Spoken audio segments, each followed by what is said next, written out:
Hey guys, it's Chris and it's 2021 and I wanted to do a series of videos kind of looking back at the year 2020.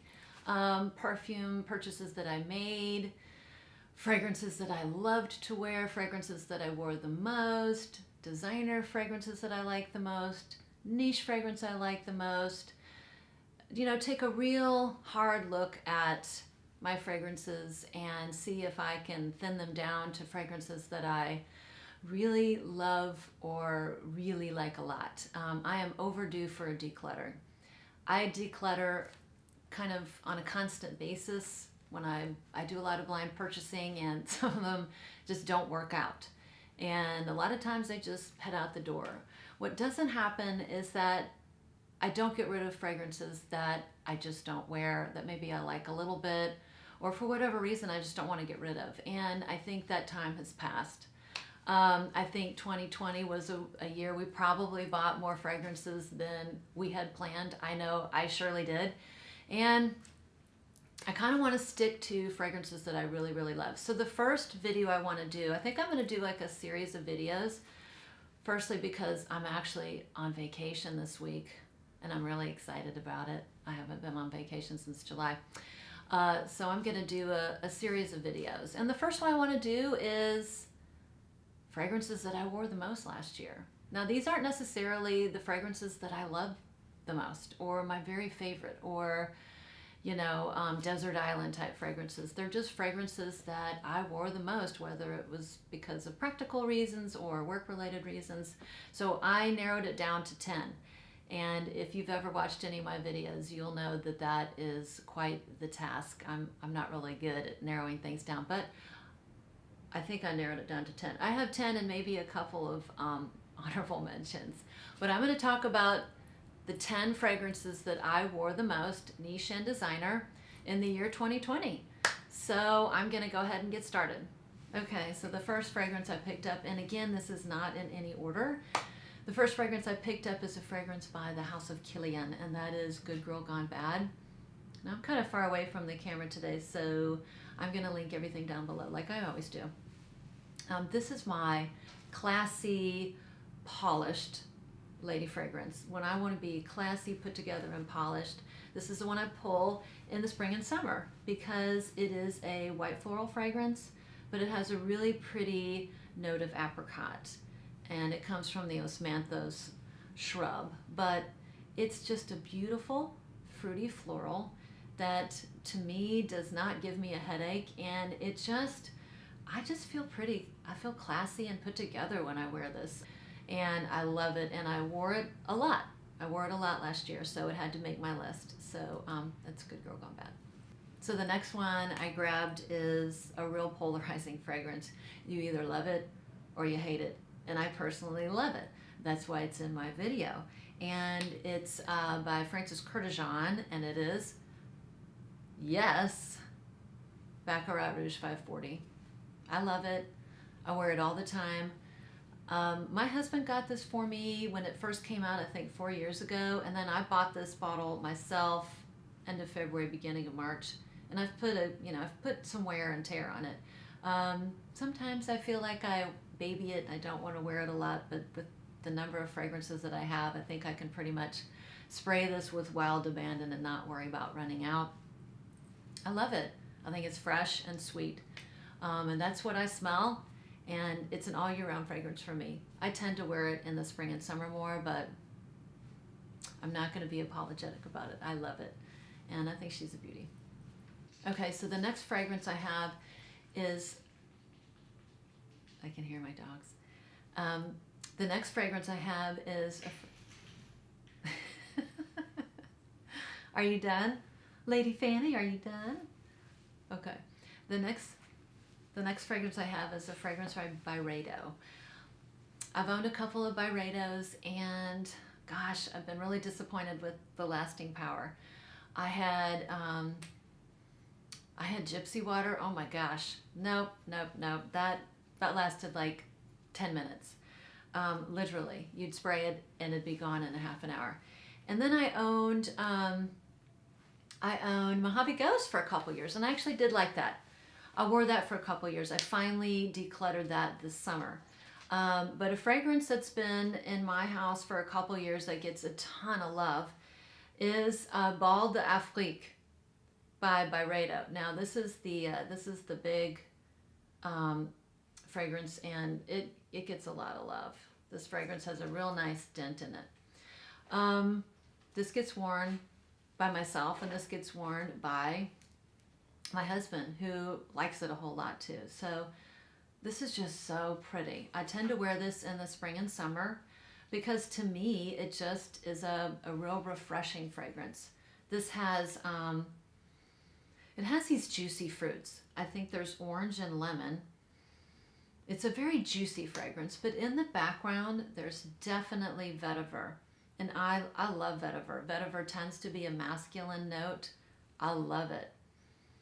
And then there's some woods in the background. I think there might be sandalwood, but there's definitely, when it dries down, I definitely pick up the woods, and I pick up that real pretty vetiver. But it's just such a unique fragrance to have a juicy, fruity, woody vetiver fragrance. Vetiver tends to be in more, I don't know, darker fragrances that are a lot more heavy and masculine. And I just think it's done so well here. So it gets a lot of love in this house, and that's why it made my list. So the next fragrance is a fragrance that has a lot of sentimental value to me because it really kind of opened my eyes to the niche world. This was a love at first sniff, and I was really kind of blown away by this fragrance, and that is L'eau du désert au Marocain by Andy Tauer. And I don't know if you can see the fragrance line, but it's well over half gone. I do kind of baby it, but this fragrance is all about the things that I love in perfumes, particularly this time of the year in the cold weather months. It has spices, incense. There's woods in here, and a beautiful, beautiful, this is all about amber. I just think it's a perfectly composed fragrance. I don't say that about a lot of fragrances. In fact, I don't think I've ever said that about a fragrance, but this is pretty close to perfection to my nose, and I love it. And I wore it to death last year, and this is not going anywhere. This is staying in my collection. So the next fragrance is another amber fragrance. This is in no particular order. I'm just grabbing them. Oh.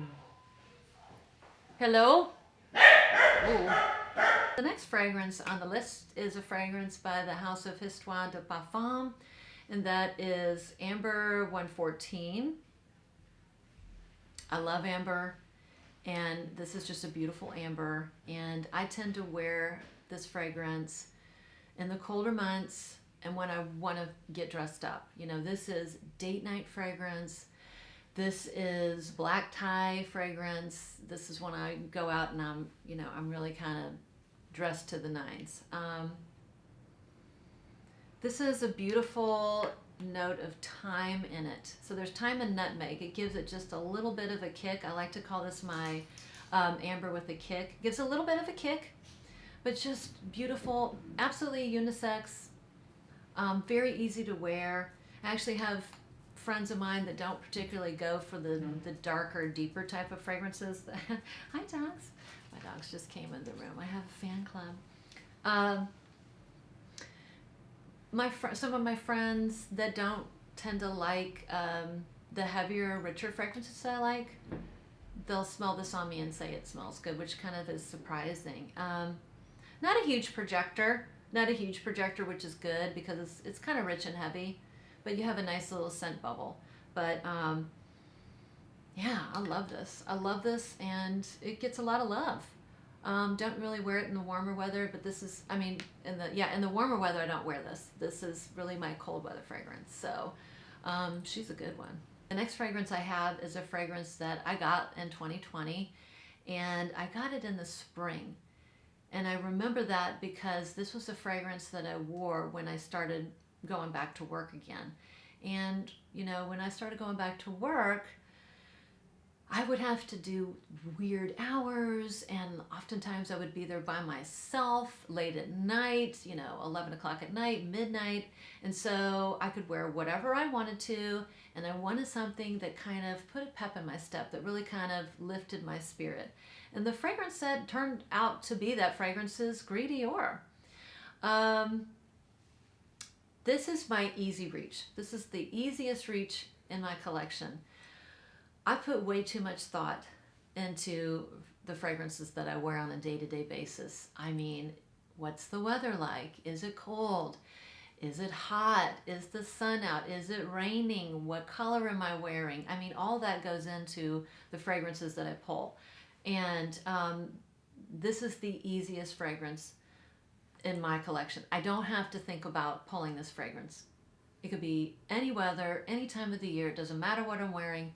This is going to work. And it just makes me happy, this fragrance. Now, wearing it a couple times in the colder weather, I wore it a ton in the spring and summer. I mean, this is a 4-ounce bottle, and I had gone through 2 big decants. I love it.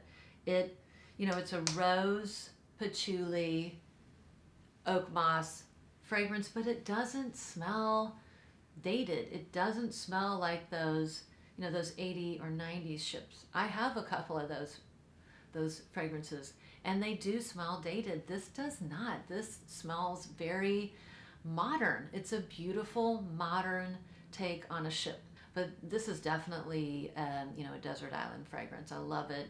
I can't imagine not having it in my collection. It's just super pretty, super beautiful. Goodness. Oh, it's a dog smorgasbord. Come here, you. Hey. Oh, look, this is my new puppy. This is Winifred Cordelia. Winnie, you're going to be a star. She looks so excited. Oh, yeah, Winnie. Is that your good side? Oh, I agree. That's your good side. Okay, so the next fragrance on the list this was a love at first sniff when I first smelled this fragrance. This is by the House of Diptyque, and that is Volutes. I love this fragrance.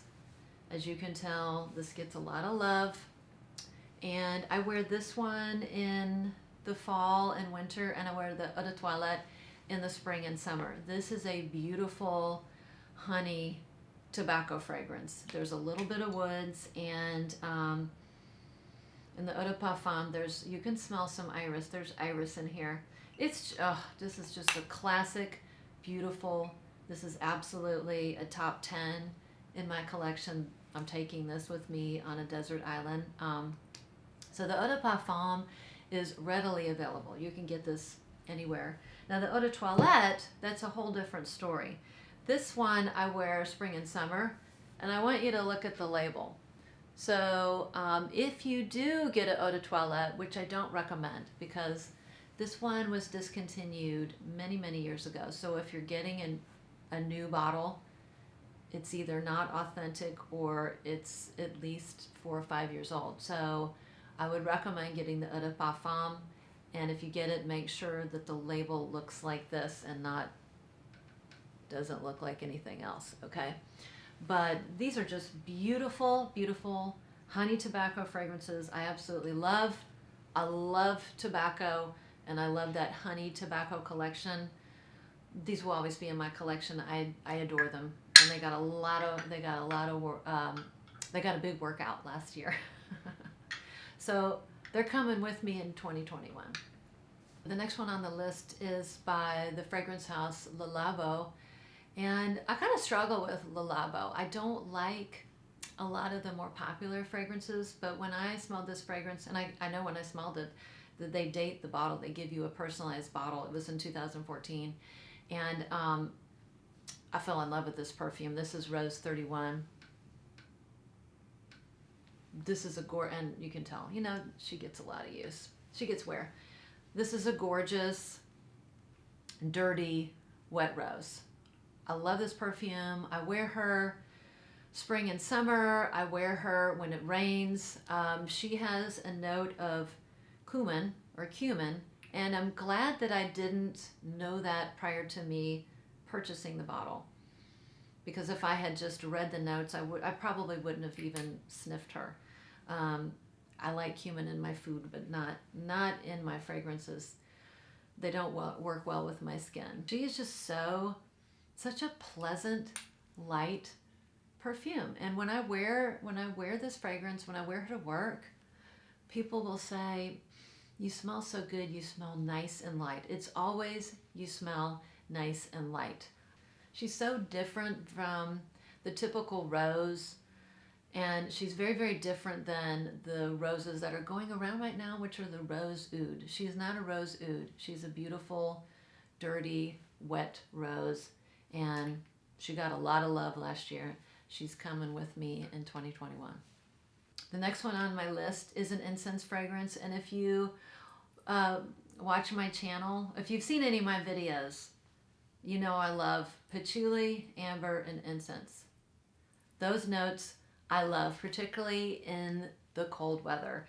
And one of the incense fragrances I find that's really easy to wear year-round is my Incense Flash by Andy Tauer. Now, my poor little baby bottle is halfway done. So I bought a backup. I usually don't do that. I'm not a backup bottle type of a person. It's like, when you're done, you're done. But there's a handful of perfumes, maybe 2 handfuls, that I will buy again and again. And this is one of the few ones that I bought a backup bottle because it was discontinued.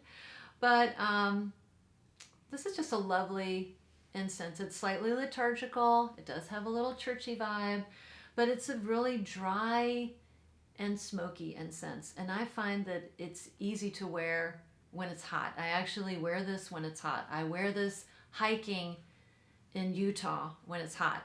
And I really want to channel my, when I want to get one with nature. That was cuckoo. That kind of sounded dumb. One with nature. I always want to be one with nature. Anyways, I find this so easy to wear, and I wore it a lot last year. So this is coming with me in 2021. Incense Flash.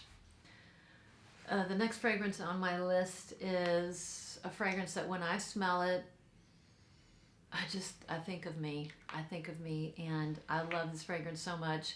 And Tom Ford loves this fragrance. I read or heard that this was Tom Ford's favorite fragrance, and that is Patchouli Absolu. I can't wear her everywhere. She's extremely strong. She is a 1 to 2 sprays, take it easy, and that's it. I don't really wear her to work. So, when I'm out and about, when it's just going to be me, when I'm running errands and it's cold, I love to wear this fragrance. My coats smell like this. My scarves smell like this. It's just so beautiful. It's for patchouli lovers though. If you love patchouli and you love amber, I just can't imagine not loving this. But it's a dark amber patchouli, and I think it has some sandalwood in it. Man, I just love this, and this one's not going anywhere, even though it was discontinued. But it's so strong and it's in a dark bottle, so it's going to keep well. I have bad luck with fragrances going bad on me, but with it being in a dark bottle, I don't think this is going to go bad anytime soon, and this is coming with me into 2021. So the last one is, it's another polarizing fragrance. It is Angel by Thierry Mugler. And this is the Eau de Parfum. I will admit that I HATE the first 5 to 10 minutes of this little thing. I spray it and I literally plug my nose. I can't stand it. It smells like fajitas and white chocolate, and I love to eat fajitas and white chocolate, but I don't want to smell like them. The first 5 minutes I can't stand, but the dry down is so pretty. So what saved me was when the Eau de Toilette came out. It kind of took care of all the things that I don't like in the Eau de Parfum. That sour note, I think it's cumin. Oh, it's curry. That curry note. No longer. and it's got a little bit more fruits instead. So this I can wear all year round. I wore both of these a lot, like January, February, March of last year. And I think I'm going to say goodbye to the Eau de Parfum. It makes no sense keeping her around when really what I like is this one. She's a lot easier to wear. She's a lot more tolerable. I can wear her everywhere. I could wear her to work as long as I just don't overspray. So I'm really glad they came out with the Eau de Toilette so I can keep wearing Angel, because I think she's really pretty. So that does it. I'm going to come out with a couple more videos this week since I'm on vacation, and kind of looking back on 2020 and then going forward. So thanks again for sticking around. I'll see you next time.